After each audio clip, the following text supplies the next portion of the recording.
So to give you kind of a breakdown of how this will start, or excuse me, how this will go, each presenter will have about 5 to 10 minutes to just kind of go through a little bit about their company and what they're working on with respect to SARS-CoV-2 or COVID-19. I may ask a question or two, and we'll go through each panelist, and then we'll just have kind of a really a casual kind of round robin panel discussion for about 30 minutes, and that'll be followed by a short Q&A session.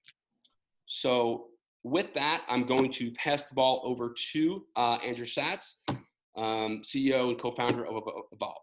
Sure. So our company, Evolve, and I know a lot of people are confused because of the way that it's spelled. I'm happy to answer that question later about why our company's name is what it is. So our company, Evolve, sits at the intersection of artificial intelligence and life science data and biologics. We really try to put patients and their families at the center of our mission to accelerate how healing is delivered to those in need. And obviously, accelerating healing is something we really need right now to allow us to leave our homes, to protect our at-risk loved ones, to restart the economy, and most importantly, to help those being directly affected by the coronavirus, whether it's patients or healthcare workers. And we're confident that at Evolve, we can use artificial intelligence to reduce drug discovery time and significantly reduce the failure rates. Before I start introducing our work around how we're tackling the coronavirus, I want to talk a little bit about our philosophy and how we approach the challenge of biologics, and more specifically, antibody discovery, which is our company's current focus. I'm sure most of you have heard about antibodies at this point, since the news can't seem to stop talking about them, and how they're a second line of defense against the coronavirus after diagnostic tests. There's a really great quote that scientists face problems by trying to reduce them to their simplest forms, while engineers are faced with irreducible complexity. And at Evolve, we're engineers. In fact, our team is made up of over 70% engineers. To be more specific, we're data engineers, software engineers, and we're data scientists. And we're supported by experts in biotechnology, virology, molecular biology, structural biology, and antibody discovery. So as a result, we approach the challenges of biology, life sciences, and pharmaceutical discovery and development from an engineering perspective, and more specifically as a data science and computational challenge. We think of the irreducible complexity of the challenge of biology, and then we use data science to discover patterns hidden in the really exponentially growing biologic data sets. What that means is that when we think about drug discovery and development, and specifically about developing antibody treatments to the coronavirus, we think of all the tests that are performed in a laboratory, and then in animal studies, and then in clinical trials as potential points of failure. And so we recognize that while not all the tests have equal importance, each test performed is part of a larger system and allows a drug to proceed to the next step of development. Now, drug discovery and development is a complicated and long process, and I'm going to sort of walk through it because I know that not everyone in here is a biotech person. So I'll use the coronavirus as an example. First, we have to determine a target for a drug. In this case, it's one or more parts of the coronavirus, like those little spikes you've seen sticking out of the coronavirus when you see an image on the TV or on the internet. Then we have to discover a drug that targets those spikes. Then we have to optimize those drugs to make sure that they're safe and effective and that we can manufacture enough of them. Then we have to test them on animals who we may give the coronavirus to see if the drug works and if it's safe to test in humans. And then we do 3 phases of clinical trials in humans, testing safety and efficacy. And after all that, if the results are positive along the entire process, we finally submit an application to the FDA to get permission to sell the drug. Now, this process historically takes an average of about 13 years, which is far too long for us to tackle the coronavirus, obviously. And what's worse is that along that path from discovering the spike protein to getting a drug approved, the biotech industry as a whole, whether for all diseases, not just the coronavirus, sees about a 90% failure rate. That really long length of time and that high failure rate is a significant contributor to why pharmaceuticals are so expensive. So as a way to try to reduce that failure rate, at Evolve, we use artificial intelligence to try to fail as much as possible in the computer where the time and the cost is low. instead of in the lab, animals, or in the clinic, where the time and cost is high. And that's one of the core value drivers we offer our collaborators and clients, and one of the ways we're hoping to support the acceleration of treatments to the coronavirus. Just a few months ago, our company was focused on oncology and autoimmune disorders. But because of the changing state of the world and the flexibility of our technology, we were able to easily adapt to target the coronavirus. I'm going to briefly explain how our technology works so you can get a sense of how we're doing this. We use nearly 100 billion data points across a wide range of biological data. That includes gene sequences, biological structures, biophysical properties, and more. And we integrate all that data and then apply our evolutionary algorithms and computational tests. This all gives our artificial intelligence engine the ability to make statistically informed decisions. To be clear, this process is not about replacing the work of scientists in the lab, but really instead it's about accelerating and augmenting the decision-making being made by life scientists as they work on drugs for the coronavirus. We're driven at our company, at Evolve, to use computational technology to support each key member in the drug discovery and development process in order to prevent failure in the lab, in animal tests, or in clinical trials. Today, our technology works by taking an existing antibody sequence. For example, an antibody that targets the spike of the coronavirus that may have come from an animal or a patient that recovered from the coronavirus, and apply our proprietary evolutionary algorithms to generate evolutionary mutated daughters of those antibodies. By taking those antibodies that we know target the coronavirus and apply our algorithms, we can generate variants that could be used in larger segments of the population. Now, many scientists, especially those who focus on antibodies, find this approach unique because binding and affinity is so important to drug discovery. And because not everyone in the audience is a scientist, let me explain binding and affinity. I want you to imagine a lock and a key. Now, imagine also that both the lock and the key are magnetized. So if the charge or the polarity of the magnets are equal, it's nearly impossible to get them to touch. And you played with magnets where you try to push them together and they're not going together. But if the charge or the polarity are opposite, they'll be highly attracted to one another. So those are two magnets that stick really well together. That attraction or repulsion is affinity. Now, imagine that the key and the lock are attracted to one another. So now you have the lock and you have the key. And so now the key fitting into the lock, that's binding. So in general, in the laboratory, binding and affinity are the first things that are looked at by scientists. The process of predicting binding computation is often computationally modeled in physics-based approaches. And this is what companies like Schrodinger or Atomwise do.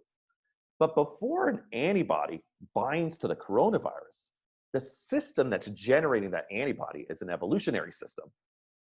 So at Evolve, rather than starting with binding and affinity, which we know are very important byproducts of evolution, we actually stepped back and tried to model evolution. And this is what actually allows us to generate antibodies to the coronavirus and do that very quickly.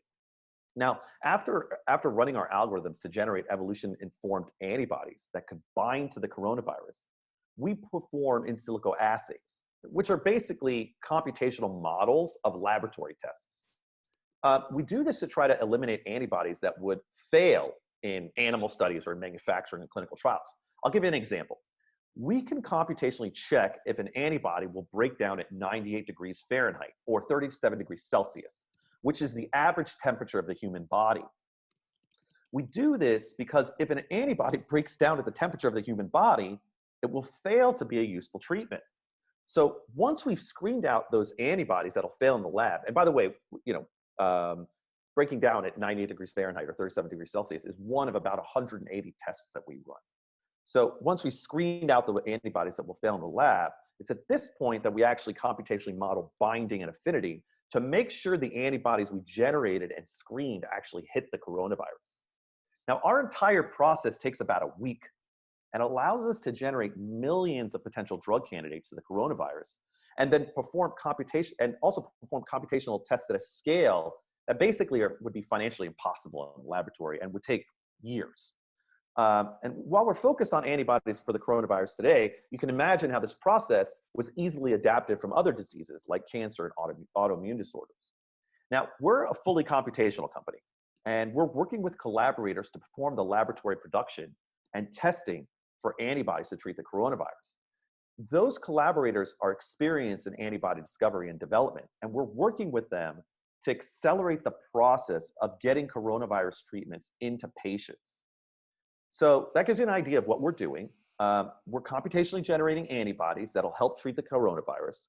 And we're able to accelerate the process because we can use AI to generate antibody treatments for the coronavirus and use our algorithms to test points of failure that can prevent the treatments for coronavirus from actually reaching patients. And that's why and how we use AI against the coronavirus. To fail as much as possible in the computer, so we reduce the failure in the lab, in animals, and in humans, and so we can accelerate treatment so we can exit these messy times as quickly as possible. Awesome. Thank you so much for that, Andrew. Just one quick follow-up question on that. So obviously, you and Brett and the rest of the team really started grinding in mid-December. And, as you mentioned, initially the focus was oncology primarily. So can you speak to me about like that shift, how an early stage company really makes that kind of dramatic shift as you guys did, some of the challenges you faced and how you overcame them? Yeah, so because our technology was designed to allow us to really look at any disease, the shift actually wasn't on our technology side. It was really a shift on the science. We didn't know anything really about the coronavirus. In fact, a lot of people didn't know anything about the coronavirus. And so staying on top, like basically learning how the coronavirus is shaped, what the targets were on the coronavirus, understanding how the metabolic pathways it interacted with, where it binds. So we had to basically learn all of this stuff to be able to opt up to be able to make choices about the type of antibodies we want to stick into our system. And we also had to, in some ways, we actually had to make some novel adjustments for our algorithms. And we actually built some new technology specifically to solve the coronavirus problem. And it was just very fast moving. And because there are so many companies that are really interested in this, the ability to collaborate actually made things a lot easier. There's this hyper focus on the coronavirus. Everything's been put aside to really solve this problem. And I think that actually facilitated a lot of what we're doing, because the amount of research that was coming out on a daily basis in terms of the structure, the metabolic pathways, some of the epidemiological challenges, that really helped facilitate our transition, as opposed to, let's say, a disease that wouldn't be so widespread, where you'd have to wait until the research is reviewed by peer-reviewed journals. I mean, the data was just coming out really, really quickly. I think the other challenge was making sure the data that we're actually, the research that was coming out, that we weren't looking at research that was maybe flawed. So we had to use our statistical thinking to make sure that, and because as data scientists, I mean, we're part statisticians, to really make sure that the evidence that was being demonstrated was robust enough for us to be able to feel like that's a realistic decision that we could respond to. And there's so many companies doing stuff around the coronavirus, not just in the diagnostic and therapeutic and vaccine space, but all sorts of AI companies around us are doing some really cool things that I got really creative. So, right, absolutely. Thanks. So yeah, moving on to Elena. And actually, Elena, before you present, so guys, feel free to throw those questions. You should see the Q&A section. You don't have to wait till the end. So, whenever you want, just start throwing them in. But anyway, Elena, take it away. Sounds great. Okay, let me share my screen. See if this works. So.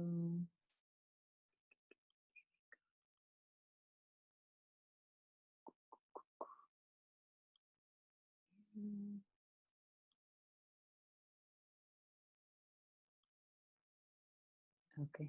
Yes. Can you see this, Brett? Okay. All right.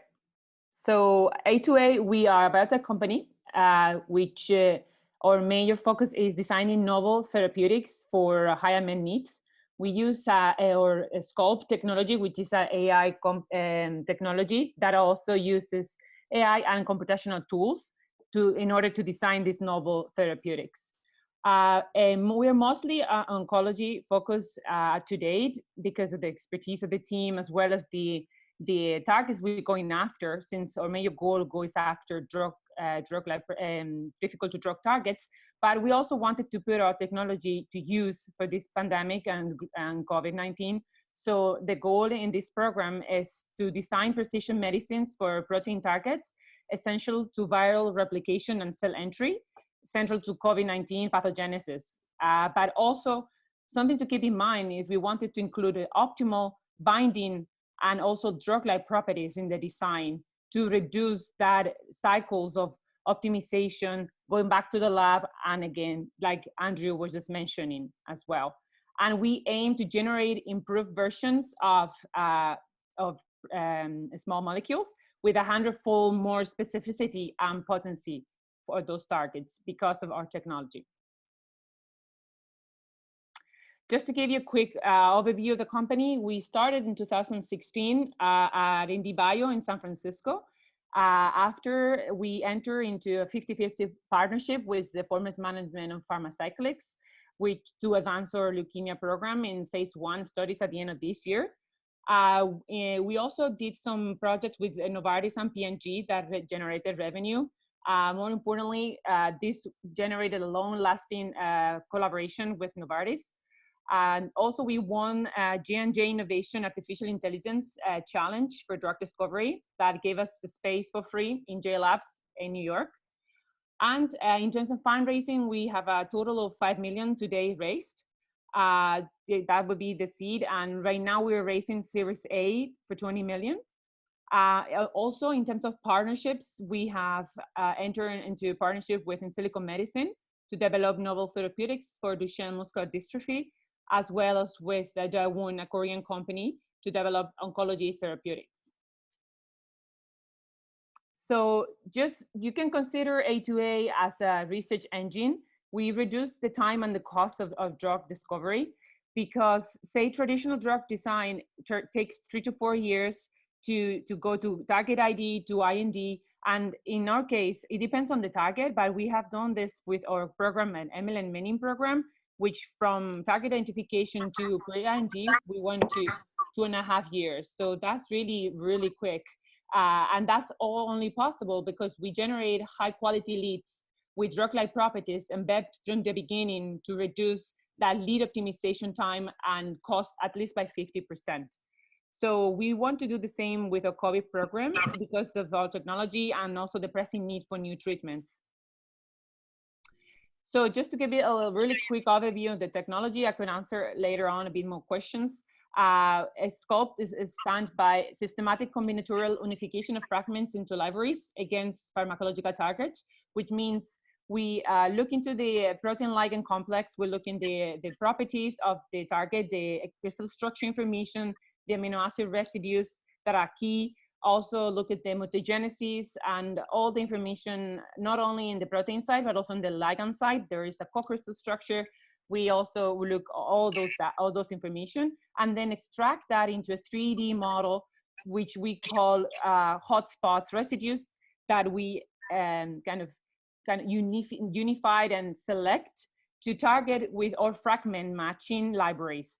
Those libraries are not just only like commercial libraries out there that you can find, but we have in-house libraries that allow us to generate and iteratively optimize those molecules to generate the best quality lead possible. So with that in mind, in terms of COVID, we have seen that the primarily preclinical novel assets are the ones that in development, around 36% novel therapies, which highlights the need for targeted drugs over repurposing drugs, which there's also, a market space for that. However, those molecules are not designed with having in mind specific amino acid residues and the binding and the affinity that actually Andrew was talking about earlier. We do design molecules with that in mind, which actually fast track and the optimization of those molecules. So there's actually the A2A differentiated approach for COVID. It has the opportunity to succeed in the current environment. And obviously there's multiple novel ways that you can treat COVID. and there's a need for everybody fight for it to generate something novel until we get obviously our vaccination as well. So let me see. Next one. I haven't really mentioned the target till now, but it's main protease, which is an enzyme that is a pivotal role in mediating viral replication and transcription, which is a very important attractive drug target for COVID.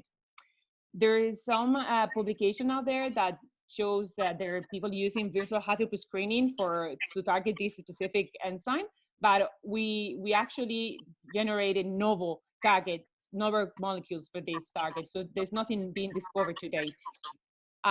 Also something to mention is that this is a broad viral infection application. So we can include for potential emergence of novel related pathogens in the future or mutation of the COVID. So these molecules will be applied to these pathogens as well.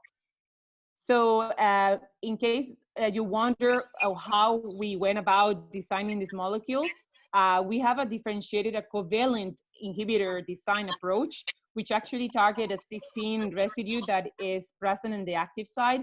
And these molecules only get activated when they are in the active site because of the environment and the other amino acid residues surrounding that. So other pharma companies like Pfizer, for example, also have some program around this target. However, not much has been said, but we believe there's also around repurposing efforts. So with that in mind, just want to show as well what other targets we worked in the past and how well this technology works. So with the ML MENIN program, this is our far most advanced program, which is almost pre-IND at the end of this year. And we're very excited to get this into the clinic. We also have a JAPT program for solid tumors, KRAS oncology program as well as negative gram-negative bacteria and Duchenne muscular dystrophy. So with very small amount of money and very small number of molecules, we generated heat. So that's actually our success rate for heat optimization would be between 40 to 100%. And just in terms of milestones and capital requirements, in case some of the investors in the line, we're not asking millions of dollars. We don't want to make a big profit of this. We want to be able to put our technology to the society and help to generate novel molecules to treat COVID. We're asking for $50K for our synthesis, around another $50K for the in vitro, in vivo testing, subsequently until IND. So we also welcome any partnership with other companies, and please reach out to me if there's further, we can help. And this is only possible because our amazing team. We have experienced pharma people as well as computational chemists and biologists. So we are in good shape in order to get a novel treatment into the clinic. And thank you so much for your attention. And I'm looking forward to keep our conversation going as well. Thank you so much for that, Elena. And hey, I do have a couple questions for you. Before I do, Peter, I did unmute you. Could we see if... Yeah. Oh. Can you hear me? Look at that. Okay. Beautiful.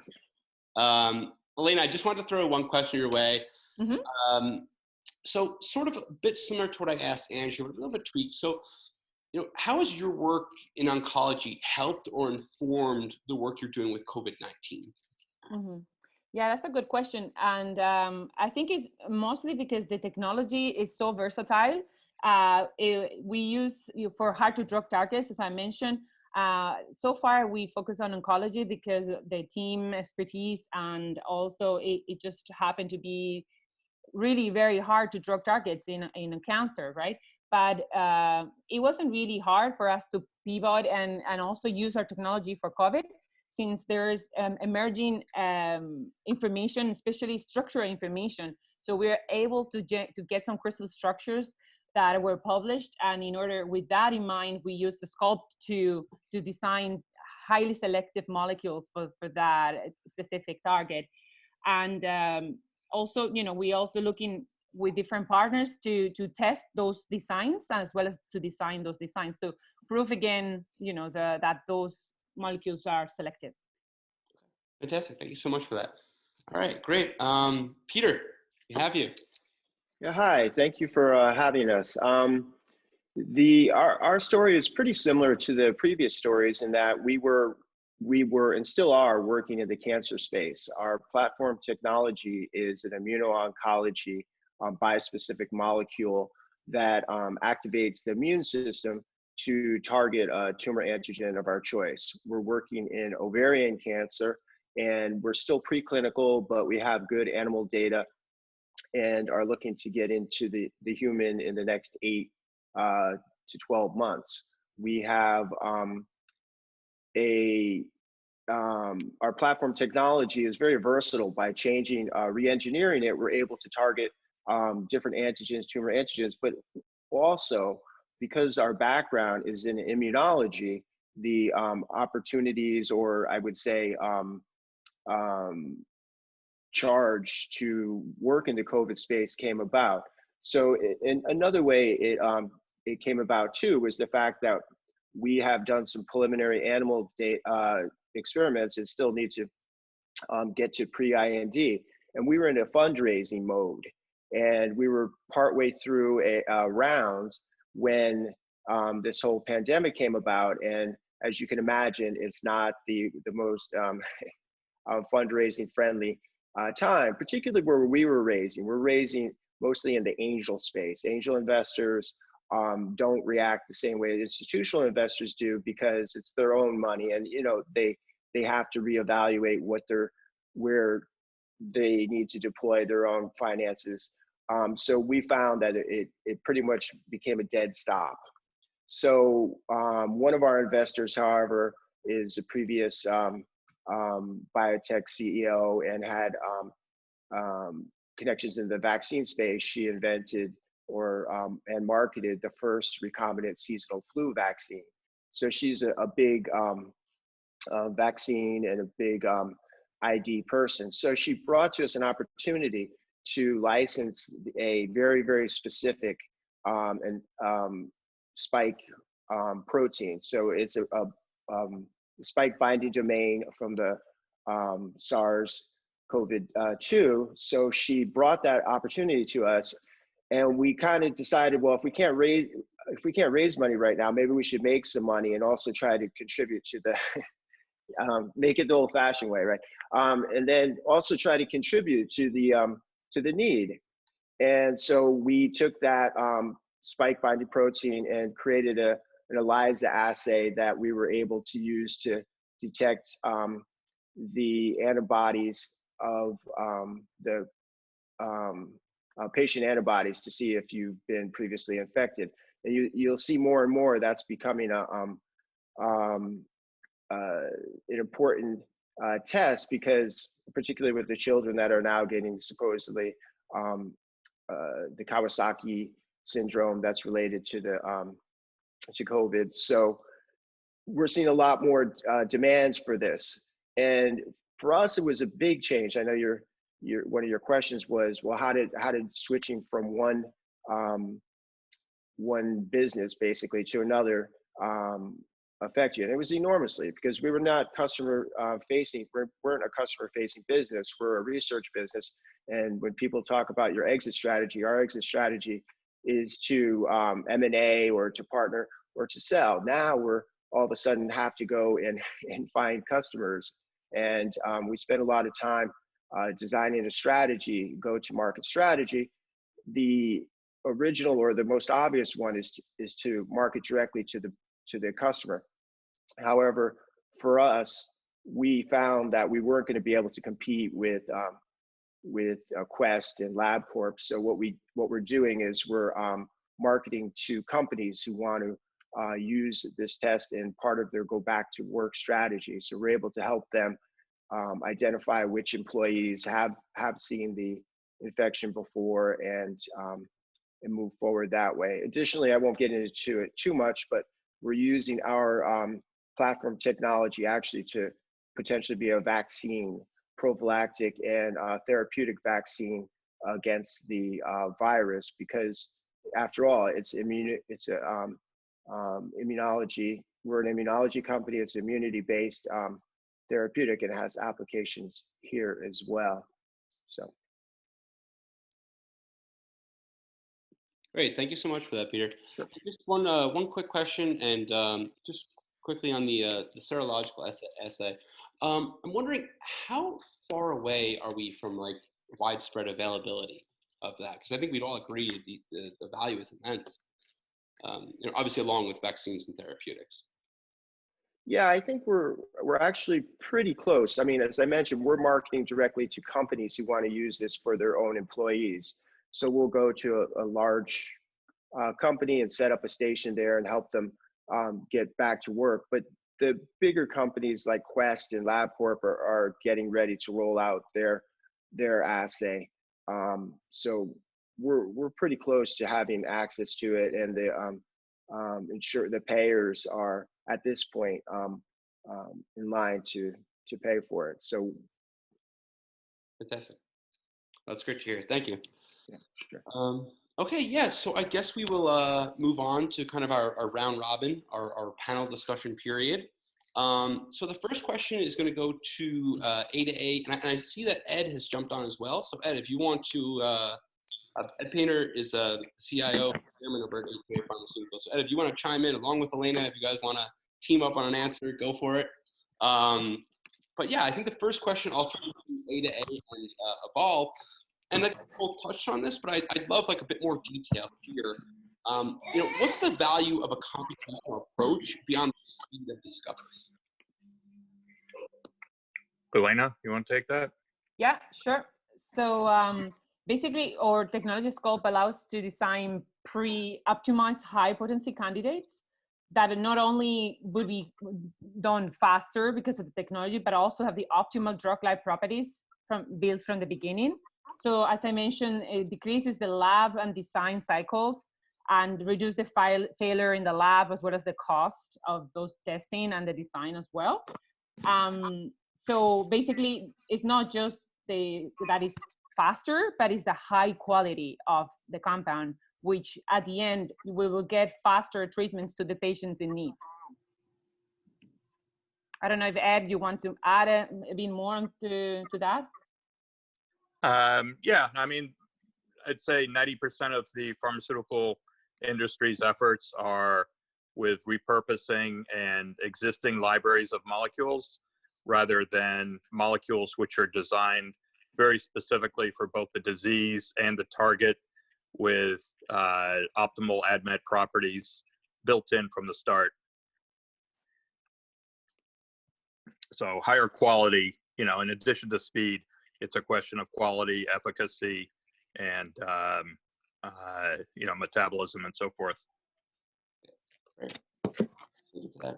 Andrew, you have anything for us? So I think aside from like the speed of things, I think a lot of it is de-risking, right? So if we're thinking about the fact of how fast we're moving is one thing, and in some cases we don't want to move too fast, right? If we move too fast, we could actually make drugs that are unsafe. And I think you see some of that with some of we saw that in the 60s, right? Or we see that in a lot of times when we move too fast with drugs and you get all these really bad side effects with medication. So I think also like where AI can really come into play, or these computational technologies, is really starting to model or simulate the outcomes that can happen from testing that we may not know about. And then, if you think about not just in terms of drug discovery, but also how we can accelerate clinical trials. There's a lot of different parts of the drug discovery and development process that we really can use to increase access. Because also keep in mind, right, if we're lowering this, if we're making the time it takes shorter, and we're lowering the risk, we're bringing the cost of development down. Because I think it's estimated about $2.6 billion to get a drug to market. So if we can do that, then the additional impact is really bringing the cost of prescription drugs down, and which is really beneficial to people who, they get sick, and oftentimes people who get sick are older, they're living on fixed incomes, and so high cost of medication, along with being ill, having that stress of that financial stress, it really drives play. So I think there's a lot of different ways that these technological innovations can have a wider impact than just sort of excel the speed. Great, thank you for that. Peter, I'm going to throw a question your way, okay? Now, how does your platform preclude immunotoxic side effects while mediating the regression of tumor growth?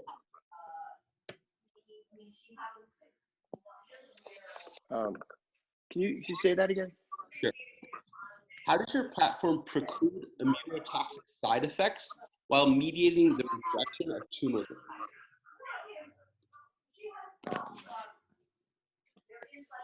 Well, actually, that's a very important point. And in fact, when you look at some of the CAR Ts and you look at some of the other drugs, you see that that is a big issue. But the way it does is because it's very targeted. So in other words, it's bispecific. It has two portions. One is the immunoactivating, but the other half is the targeted one. So while it gets bound by a dendritic cell, the dendritic cell is only presenting the antigen of our choice. So we're only exciting T cells and immune response to one particular antigen type. We have to be very selective of what we choose, something that's tumor specific, but it's actually much more effective than just exciting the whole immune system. And in fact, some people early on were saying to us, well, how do you know that you've excited? I mean, don't you want to see a very robust immune response? And our answer is no, we don't expect to see a very strong immune response. We expect to see a very specific immune response. So if only, if you excite all the T cells, that's a bad thing. But if you excite just the ones that are targeted for, in this particular case, ovarian tumor antigen, then that's good. Thank you, Peter. So I have a question that is really targeted towards all three of you. Obviously, we're dealing with a very unique circumstance right here. So in your observation, how is as a whole, how is the biotech community kind of adapting to this, right? Like, what are some positive things? What are some negative things you're seeing? What are some unintended consequences that's currently going on? Maybe I could start. One of the things that I've seen, and we all are seeing, is it's forcing people to learn how to move at lightning speed. And as you do it for one thing, you realize that that's sort of a skill or that your company could take on in general. Biotech in general has always kind of moved pretty quickly, but now we're seeing, people proposing to get a vaccine to the market in 8 months when usually it takes several years. We're using technologies that to make vaccines. We're not using chicken eggs, injecting things into chicken eggs anymore. We're using cell-based technologies, mRNA-based technologies. So one, I think it's really making us think outside the box, but really also to move at a lightning pace. Okay. Yeah, I completely agree with Peter. There's certainly now, I think there's a Darwin quote that says the species that has been most successful is not the one with stronger, but the one that adapt faster. So basically, we are learning to adapt. As the three of us, all the companies were initially, or we still oncology companies, but we are able to adapt to the new. The path, what we having right now, the consequences of COVID and everything.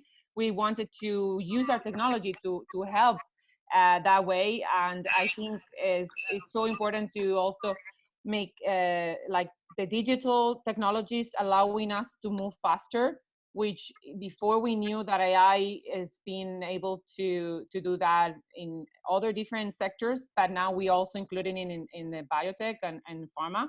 But this is a proof once again that we need to move from the traditional drug design methods to a more advanced way. And I see Andrew nodding, so I assume you want to comment on that too. No, I totally agree. I mean, I think that there's always this resistance, right?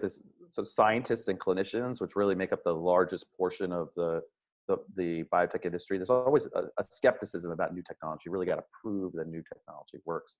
And I think one of the challenges with AI, and I won't do that again, so just a one-time with air quotes. I think one of the challenges is that oftentimes the technology is challenging to explain because it's a black box effect, right? We have, if a human brain can't process 80 billion data points, but a machine can with these statistical relationships.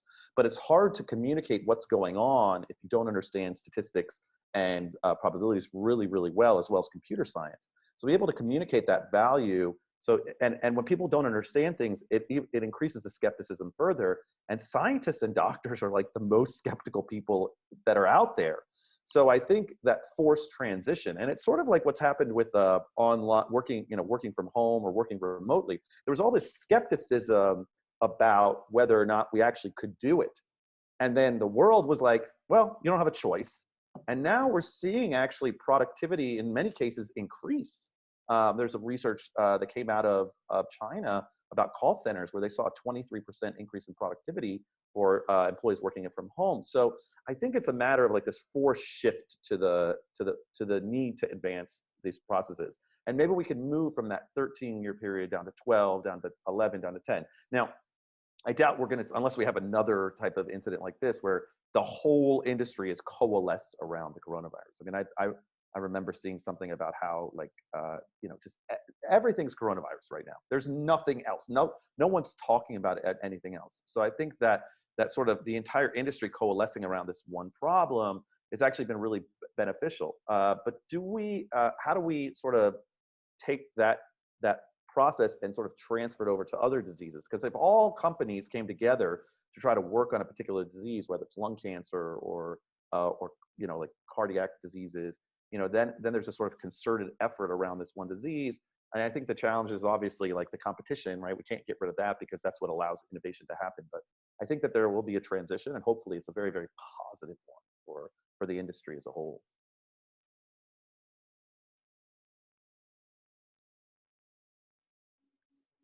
Muted. Just sort of dovetailing on that. So again, I think there's a lot of optimistic, pessimistic ideas about the new normal in healthcare. Could you share some thoughts on what you would like to see in this new normal? Me? Yeah, and then everyone can answer that. Yeah, I mean, I think we're actually seeing way more collaboration that's driven towards solving this problem.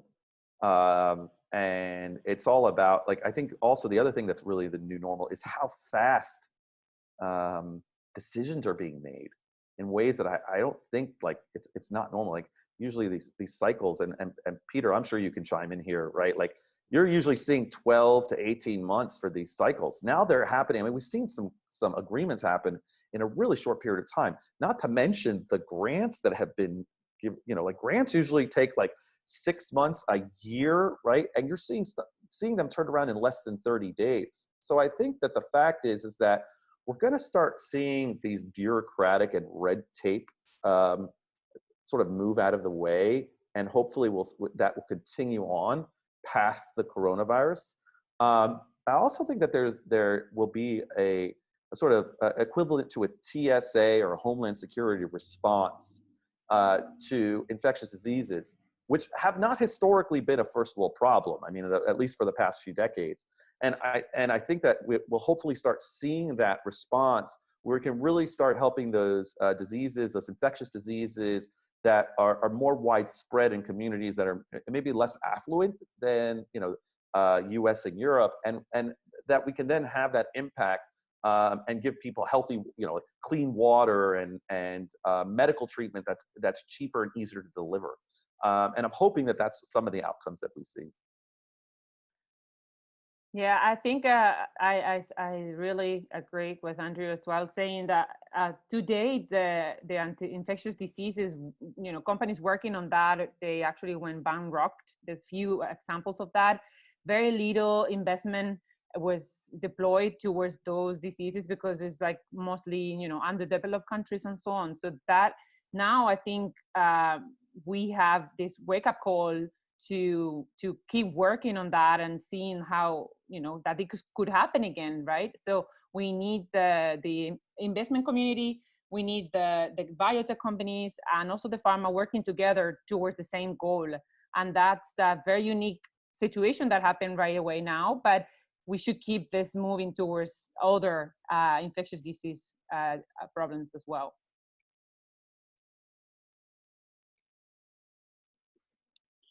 Peter, anything? Yeah. I agree with all of that very much. And I would have said some of the same things.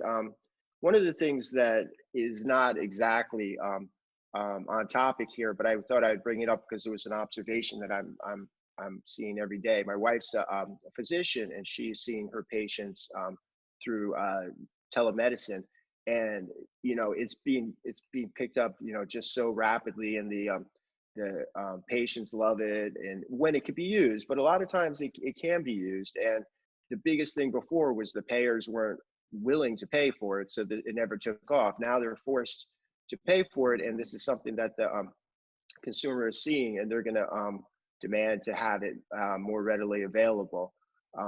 And I would concur about the grants. I mean, I saw a grant that we're looking at, and we responded to a RFP. I mean, a request for the initial screening, and it said it could take 3 months to hear back, or 90 days or something. I forget what the number was, but we heard back the next day that that we were invited to submit our application, and it's a immediate, almost immediate go no go decision. So I would agree with all of that. Great. And anything you'd like to add?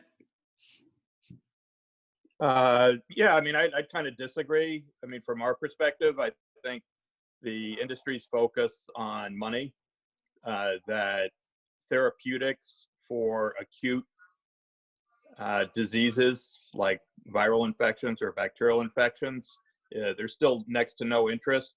So you see hydroxychloroquine, remdesivir, which are, kind of at best okay drugs, not great.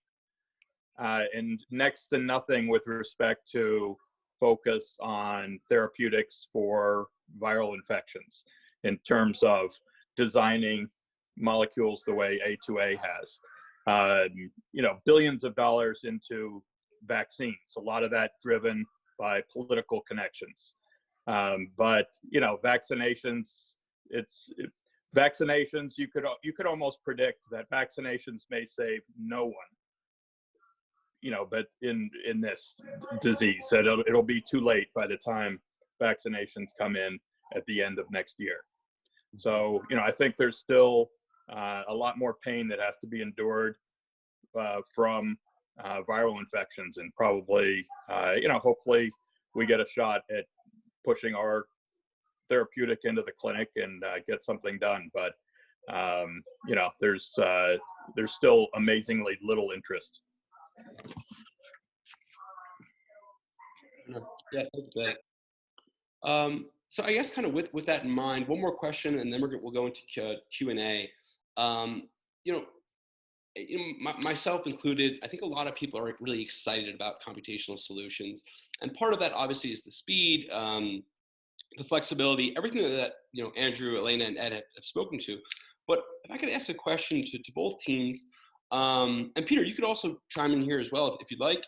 How far are we from that jump that makes the computational approach faster, that makes it actually rapid, right? Where the therapeutic was available 3 weeks ago.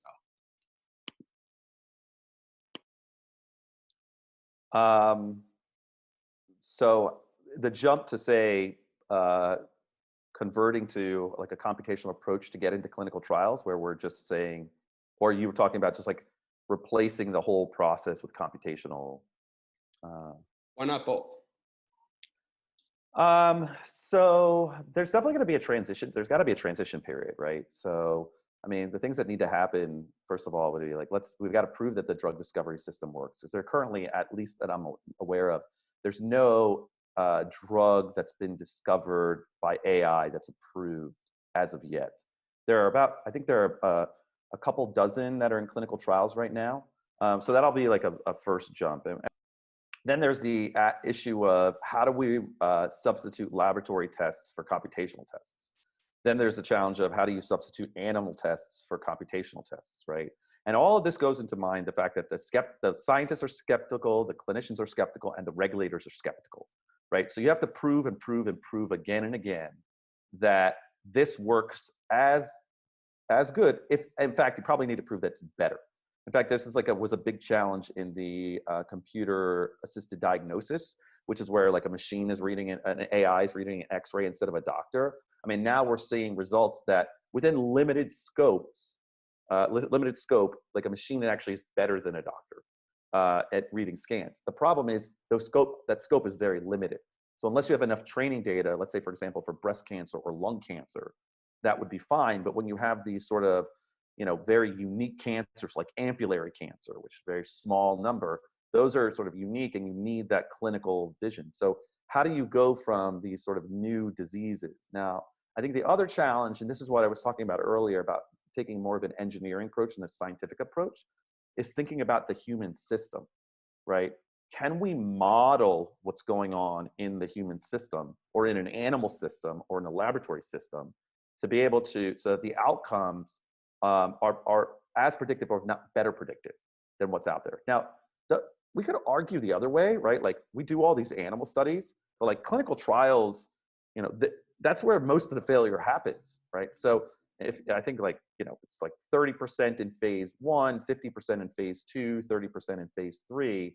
So really our animal models really good indicators of success. Now, I'm not saying we should throw them out the window, but the idea would be like, if we're getting a relatively the same level of success, how, we have to make those jumps to be able to go from that transition of saying where we are today.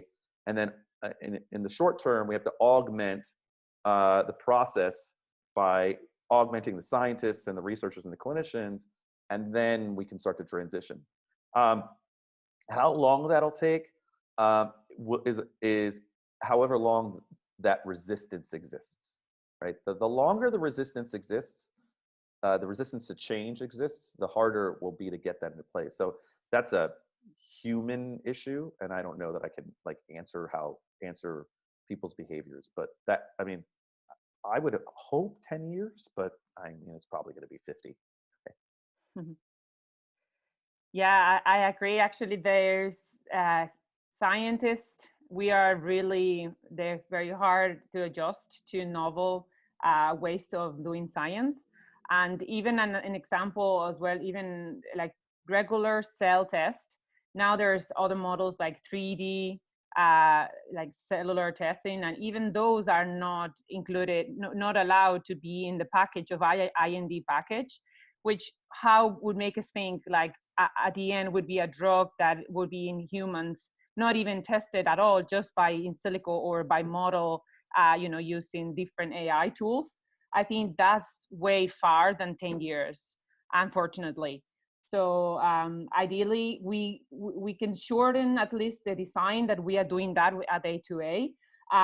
Then we can include another piece of the puzzle with the testing also being able to do virtually somehow with different models, and then until we arrive into human test. So I think there's still a big gap there. And also animal models are really bad in many diseases, like neurology, Alzheimer's test is, it's really, really bad, nothing to compare to humans. So that's also a barrier that we have in drug development. Yeah, thanks for that. Peter, would you like to add anything here? Yeah, I'm not sure that I could add anything to that, but I would agree with both of those. Fair enough. Let's hop into Q&A. We have quite a number of questions. It looks like Andrew broke the rules and answered a few of them already. Oh, sorry. That's okay. So Peter, first question is to you. What is your approach for repurposing the OmniCyte technology from something that targets cancer cells to a virus? Yeah, one of the common themes to both of those is that the immune system is designed to protect the body from invaders, both internal and external. And the virus is obviously an external. And the key to the whole process and the key to our therapeutic is the dendritic cell. And the dendritic cell has been called the conductor of the immune symphony. And by activating that, you activate many different pathways, both innate and adaptive immune responses. And so they're actually very common. In fact, the idea of using the immune system to fight cancer is the more novel approach than using the immune system to fight a viral infection. So we're actually, I guess, degressing in our with this technology. But yeah, it's that targeted approach. Thanks for that. And so this question was for Andrew. Now, do you do recombinant protein production of COVID-19? So we're a fully computational company. So we don't have any labs. Our partners, our collaborators, actually are recombinantly producing, I think it's recombinantly, the spike protein itself. I don't think anyone actually is producing the coronavirus recombinantly. I think they're just using the actual virus, but I could be wrong. Yeah, but we recombinantly produce the antibodies that we generate with our collaborators do it. So we send them the instructions on what to make, and they produce them.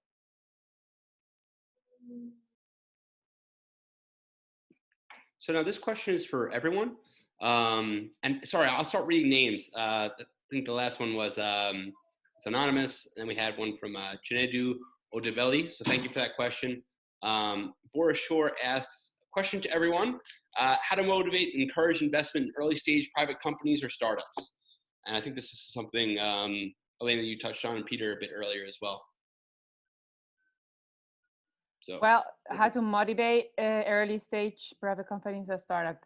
I think the investment, I mean, it depends. Right now, everything is focused on COVID. So it'll be a little while until all the ecosystem is back to get interested in other disease areas.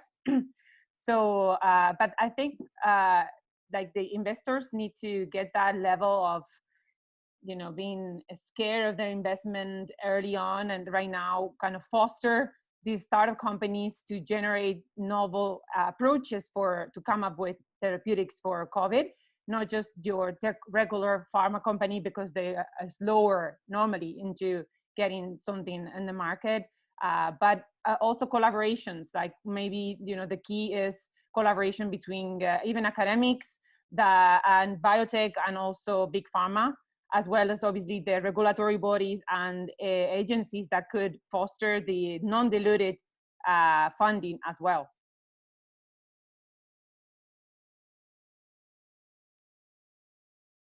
I would just add a little bit to that, which would be sort of what I used to call the venture philanthropy. We've seen a couple of people that are interested in what we're doing because they know somebody or one of their family members had or has the particular type of cancer we were working in. And then now we're seeing the same thing with the COVID. One of our investors had it and recovered from it and is donating his blood to us as a positive sample, but also is much more active and involved. And that's an area that I see again and again. Right. And I would just add one thing. I mean, I would say that, there are still these, the venture investors, if we take the life science investors and just put them aside for just a second, because they're going to continue to invest in these sort of binary outcomes, or they might be investing in COVID, they might not. But the venture investors that are really on the tech side, which is where we're looking, is that they actually have lost the opportunity to, like, all these companies that were out there, whether they were, travel companies or things for business that were not e-commerce focused or are not really solving some of the problems that are coming out from coronavirus. All these businesses have basically slowed down or shut down. And so you still have these venture investors who've raised these funds and need a place to put the money. They have to invest the money. They don't have a choice. And so we don't know how long the downturn is going to be. So they need to find the investment. So companies like life science companies, which may not have traditionally gone to those types of investors, may actually find that they're more willing to talk. And we sit at that sort of really interesting intersection of tech and biotech. And so, we have very different conversations with the two of them. And there seems to be a lot more interest from the tech community now because of the fact that there are less places to put money aren't risked by the coronavirus' impact on the economy as a whole. And life science seems to be relatively unaffected. I don't want to say it's totally unaffected, but relative to the other industries that are out there, whether it's retail or other types of businesses that were really taking advantage of the upswing of the economy. And I think that they have to find a place to put the funds that they raise, because it's a mandate for them. So. Right. Thank you for those answers. And actually, Peter, if I could give you just maybe a little bit of pushback on your response, or just if I could, I think it might elicit an interesting discussion. So you mentioned this sort of like philanthropic investing, but isn't venture kind of like predicated on the exact opposite, right? On like a shrewd calculation of numbers, at least to some degree. Yeah, you would think that that it's a non-personal decision, all these investments, but that hasn't been shown to be the case, particularly if you have maybe a not so sophisticated investor. But even in the cases, in general, I went to business school, and we learned that the market is smart, I guess. But in a lot of cases, you see that this personal thought when it comes to investing. So you would think that would be the case, but our experience is that it isn't the case. I've heard of people say, well, this VC fund, they got burned with this type of investment one time, so they'll never go in it again, even though it might be very sound investment. So I think there's a lot of personal bias and opinion in investments. Yeah, I think that's fair. Thank you for that. So Stuart Young asks, to all, it appears that COVID-19 mutates quickly. How can vaccines or small molecules keep up? Does AI provide enough acceleration of the development process? Whoever wants it. Elena, you want to go first? I feel like I've been answering first this whole time. All right, I'll go first. So we had that in mind, especially since we designing novel therapeutics.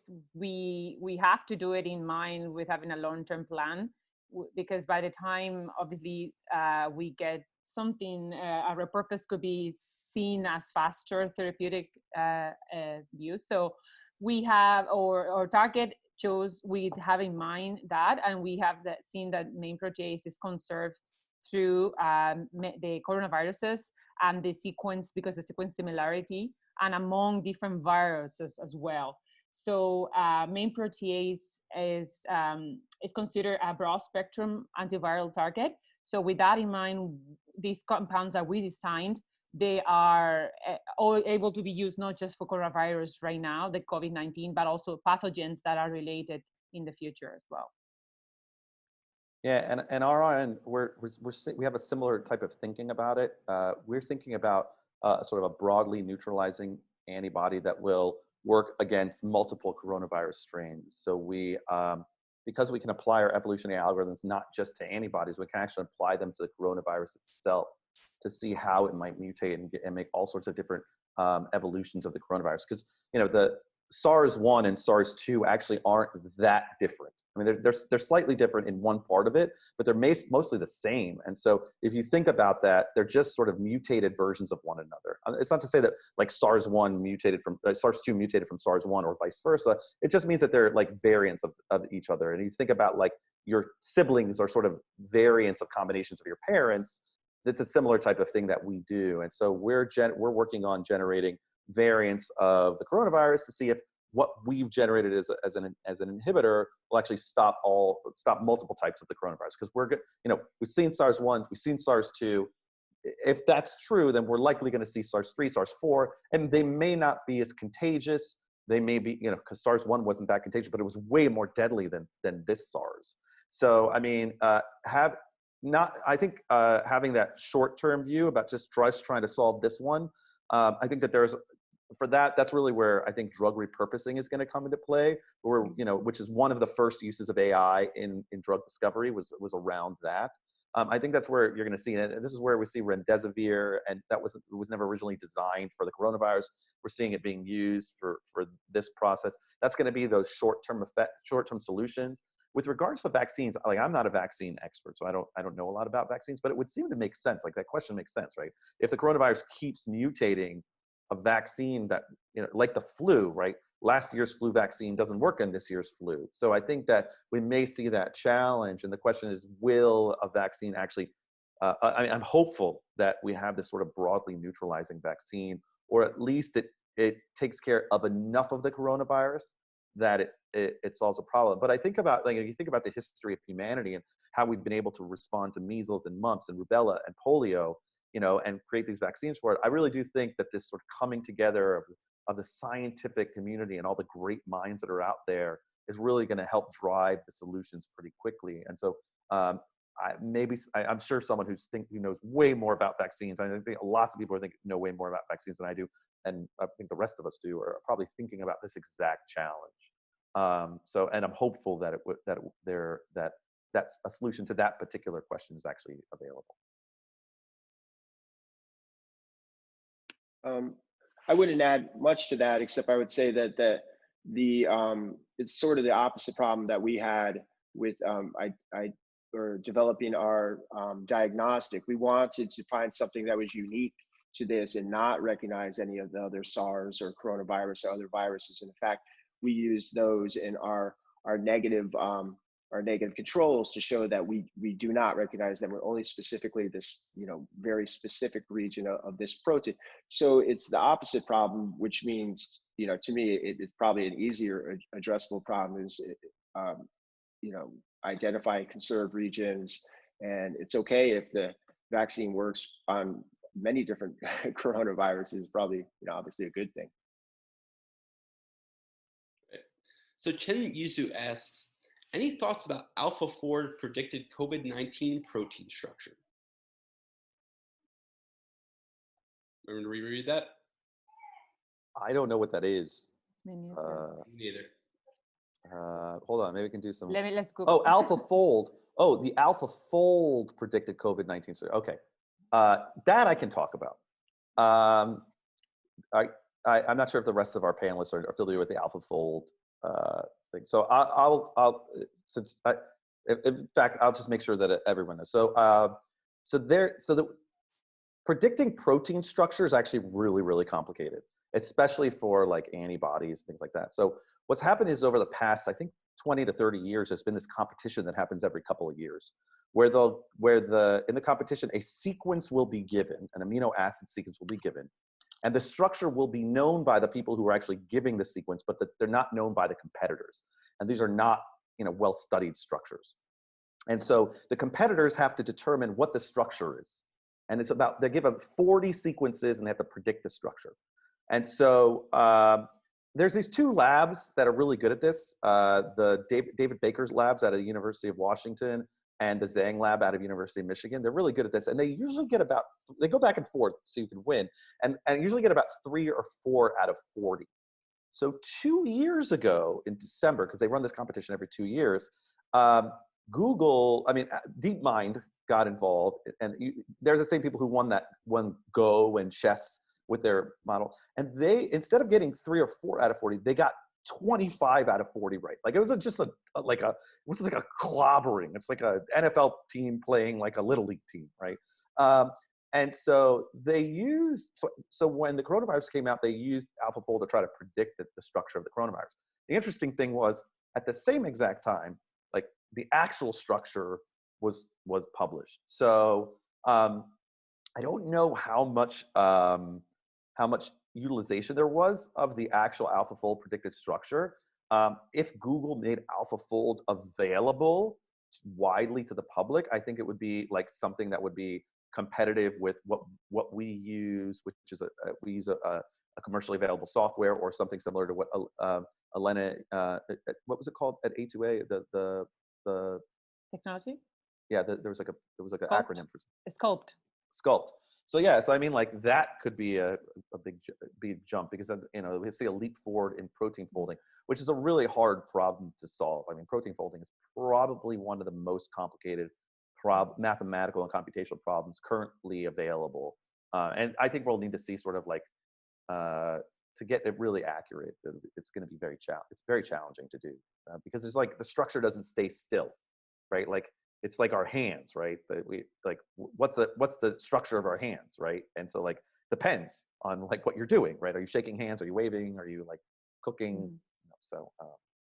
Yeah, I really agree as well, because there's a conformational change as well when, say, two proteins bind, or when the ligand binds into the active site, there's a conformational change. So there's, there's not enough out there yet. I mean, you can use molecular dynamics to predict some of those movements, but it's still really challenging for us in drug discovery.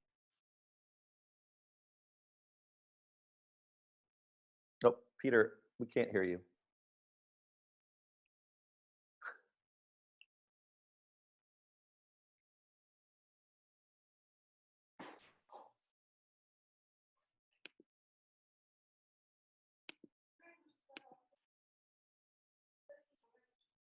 Peter, are you muting yourself? I'm trying unmuting you.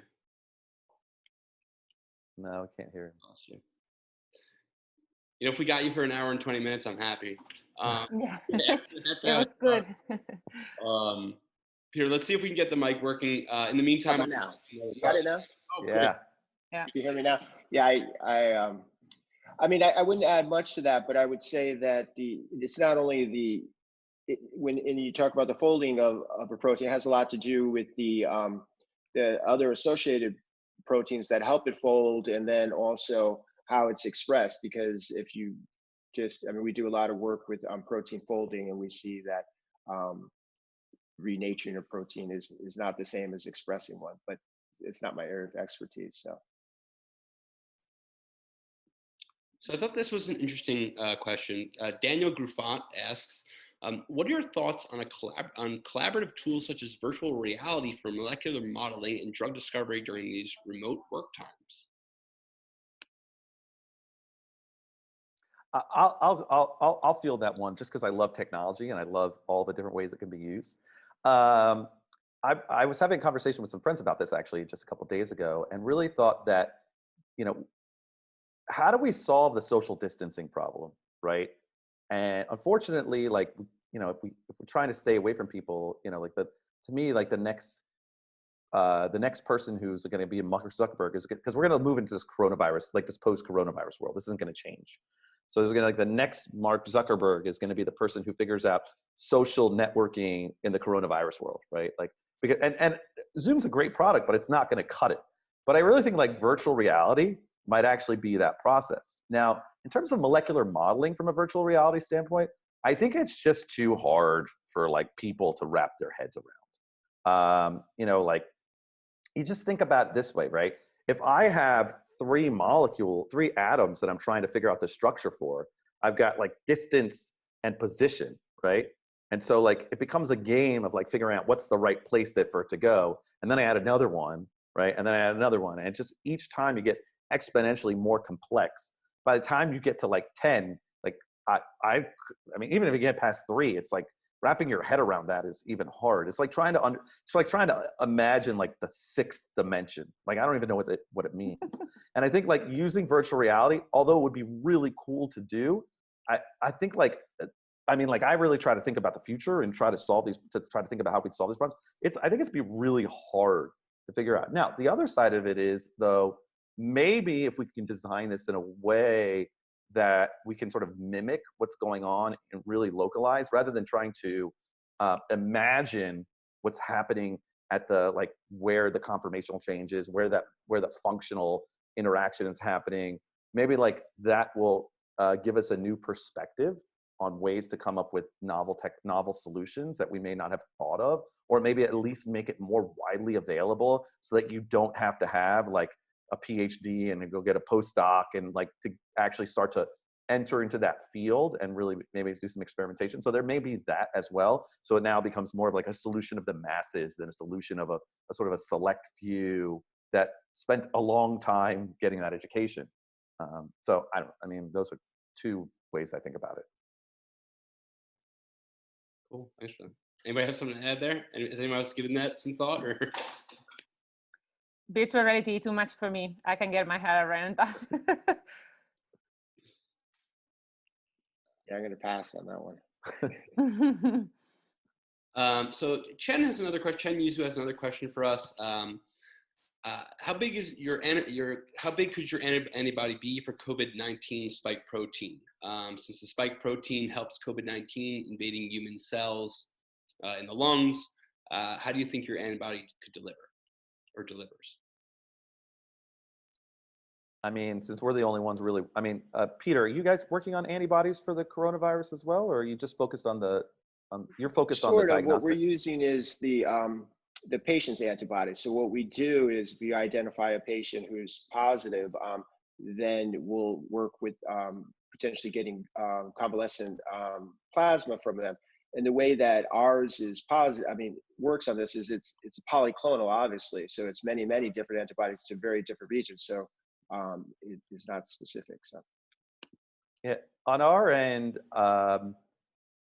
so I mean, we're taking a few different approaches. So in one case, we're making antibodies that actually target the spike protein, and really, it's meant to not just it could be a non-functional antibody where it just binds to the spike and binds well enough that it keeps the spike from binding to ACE2, which is the target in the human body.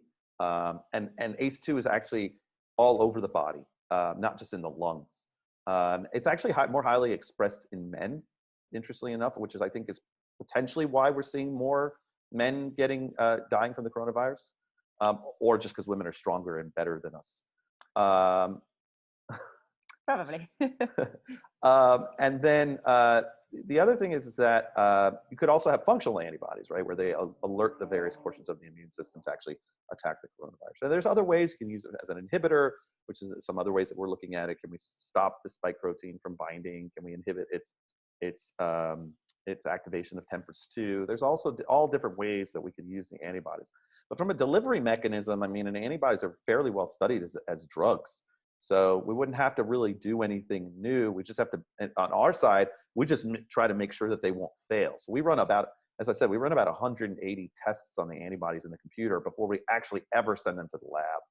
And so that allows us to sort of enhance their what's called druggability, the fact that they're actually a drug. So hopefully that helps.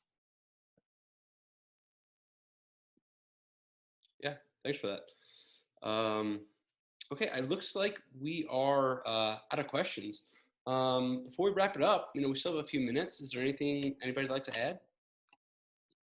I've been, any questions? You've been pretty thorough with the questions. You've been asking many questions, and the Q&A was really great as well.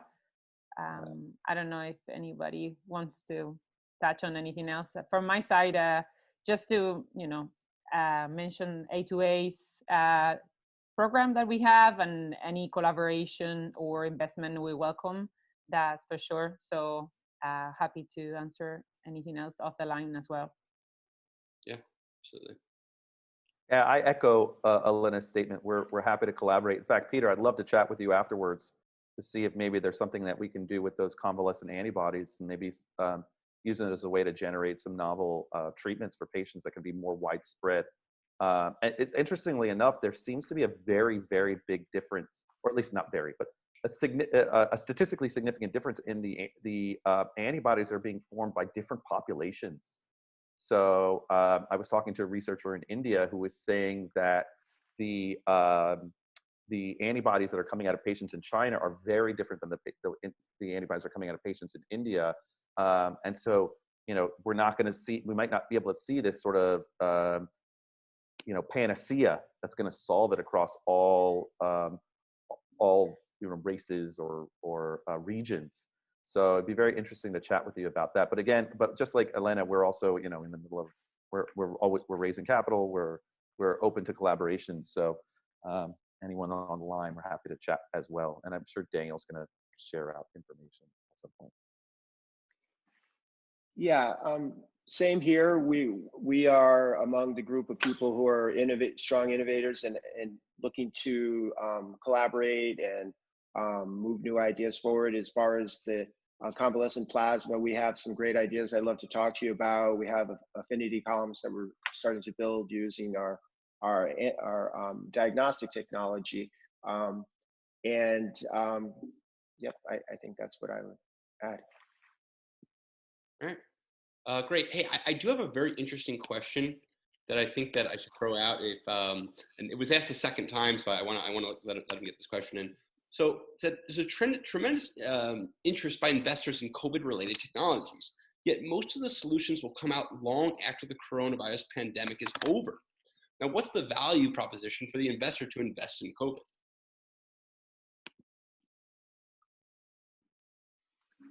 I mean, well, I would say, maybe I'll go ahead. No, please, Peter. I talk too much. Sure.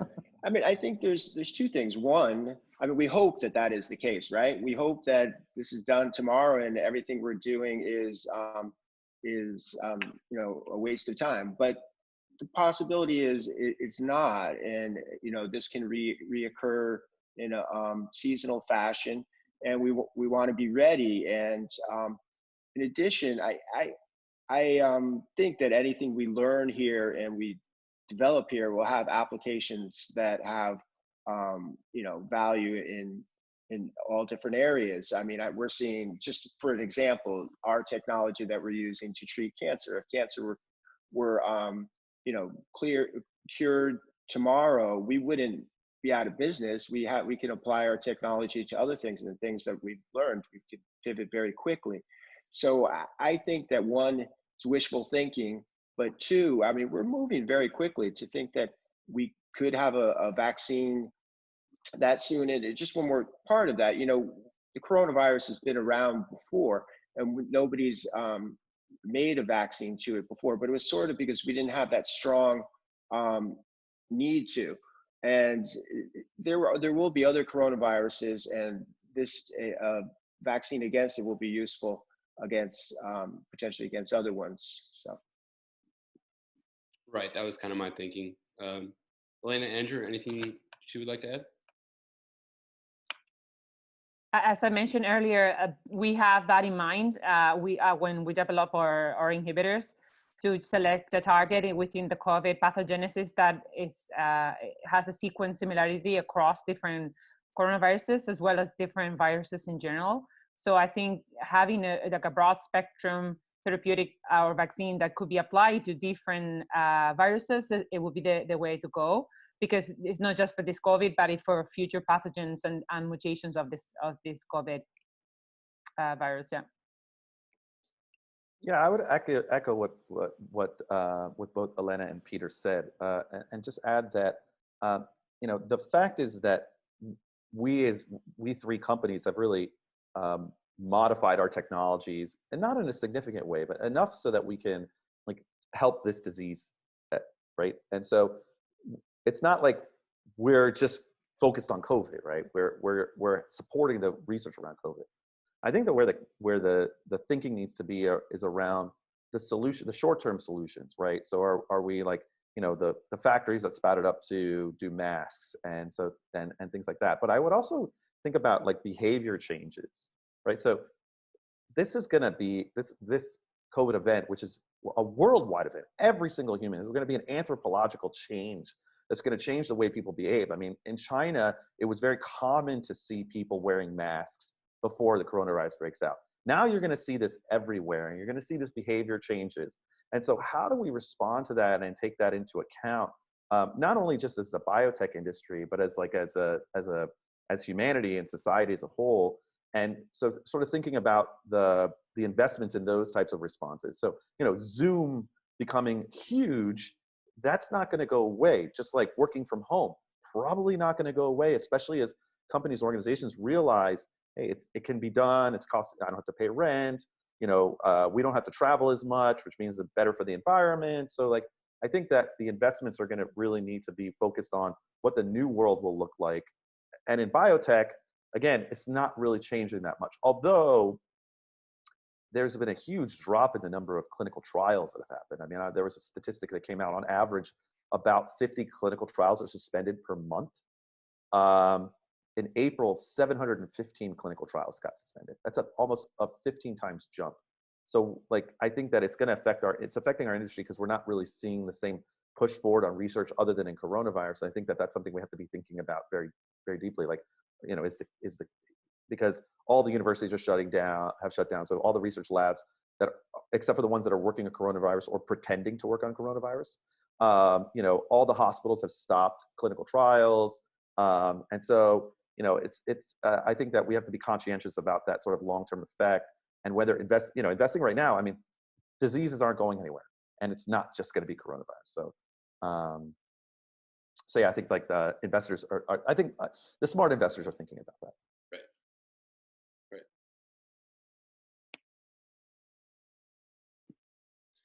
All right. Yeah. So I guess we'll wrap it up. Now, before I want to let since you know all three of you, you know, you're both very much interested in collaboration, and obviously all kind of you know, in the fundraising period right now. So I do want to let you, you know, let everyone know the best way to get in touch. Before I do, I just want to give a special thanks to BioIDEA, who obviously is the primary organizer for this event. If you want to learn more about BioIDEA, you can go to BioIDEA, that's BIO, IDEA.co.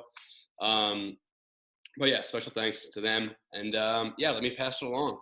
What's the, you know, anything you want to close with, and what's the best way to get in touch about collaboration or potential investment? For me, it's peter.leonardi@omnicite.com, and OmniCyte is OMNICYTE. Also, you can visit our website, omnicite.com, and you can get in touch with us through that. So look forward to hearing from any of you. Same here. I think the best way would be checking A2APharma.com. You can find me there, or also information with our CEO. My email is ediez@a2apharma.net. So yeah, happy to chat anytime. And so Evolve is spelled EVQLV. I'll happily answer that question about why our company is called that at any point. But the probably easiest way to get in touch with me is just you can reach out on LinkedIn, Andrew Satz, or you can go to our website, evqlv.evolve.com, EVQLV, and there's a way to reach us by chat or email on there. Is the easiest way to get in touch and really stay on top of that. So, and thanks so much for hosting this, Daniel and BioIDEA. Yeah, thank you. Thank you so much. You've been fantastic panelists. Also, a very special thank you to all three of you. Really, really appreciate it. And thank you in BioIDEA. Yeah, thank you very much. And of course, one final thank you, our attendees. You guys, that was really fantastic questions as well. Really appreciate all the engagement. So thanks for sticking with us throughout some of the technical issues. But all right, signing off. Take care.